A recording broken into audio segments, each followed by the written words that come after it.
دیکھو نبی صلی اللہ علیہ وسلم نے تراویح کی کتنی رکعتیں پڑھی ہیں، کوئی بے غبار حدیث میں ہمیں اس کا تذکرہ نہیں ملتا. دیکھیں انہوں نے کہا ہے کہ اللہ کے نبی صلی اللہ علیہ وسلم نے کتنی رکعت پڑھی ہیں کسی حدیث میں نہیں ملتا ہے.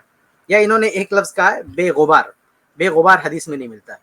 اب یہ بھاری بھرکم الفاظ بول کے پتہ نہیں کیا ثابت کرنا چاہتے ہیں. کھل کے کہیے نا، کھل کے کہیے. بے غبار سے کیا مطلب ہے؟ مطلب ایسا لفظ بول کے کنفیوز کر رہے ہیں پبلک کو کہ آپ کہہ رہے ہیں کہ کسی بھی بے غبار حدیث میں نہیں ملتا. مطلب حدیث میں ملتا ہے لیکن آپ کی نظر میں بے غبار ہے. وہ آپ کہنا کیا چاہتے ہو؟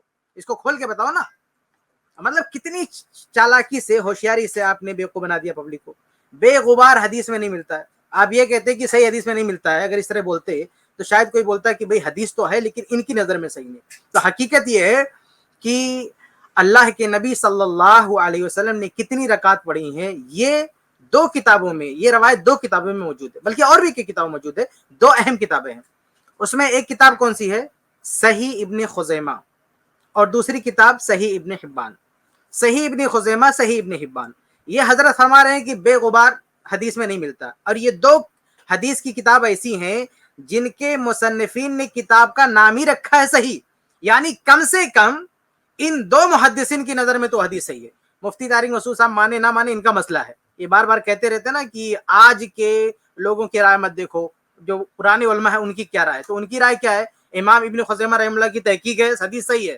اب میں عوام سے کہنا چاہوں گا کہ امام ابن خزیمہ کی تحقیق آپ لیں گے یا مفتی صاحب کی تحقیق لیں گے؟ ایسے امام ابن حبان رحمہ اللہ وہ کہتے ہیں یہ حدیث صحیح ہے. اب امام ابن حبان رحمہ اللہ کی تحقیق لیں گے یا ان کی تحقیق لیں گے؟ باقی یہ دونوں روایات کی ڈیٹیل دیکھنا ہو، تفصیل دیکھنا ہو، اس کے الفاظ، اس کا ترجمہ، اس کے راویوں کی پوری بحث، تو جو میری کتاب ہے مسنون رکعت تراویح، اس میں جا کے آپ پوری تفصیل دیکھ سکتے ہیں. بہرحال میں یہاں یہ بتانا چاہتا ہوں کہ مفتی طارق مسعود صاحب نے جو یہ کہنے کی کوشش کی ہے کہ اللہ کے نبی صلی اللہ علیہ وسلم نے کتنی رکعت پڑھی تھی، یہ کسی حدیث میں نہیں آیا. یہ دو حدیثوں میں آیا ہوا ہے، دو کتابوں میں موجود ہے.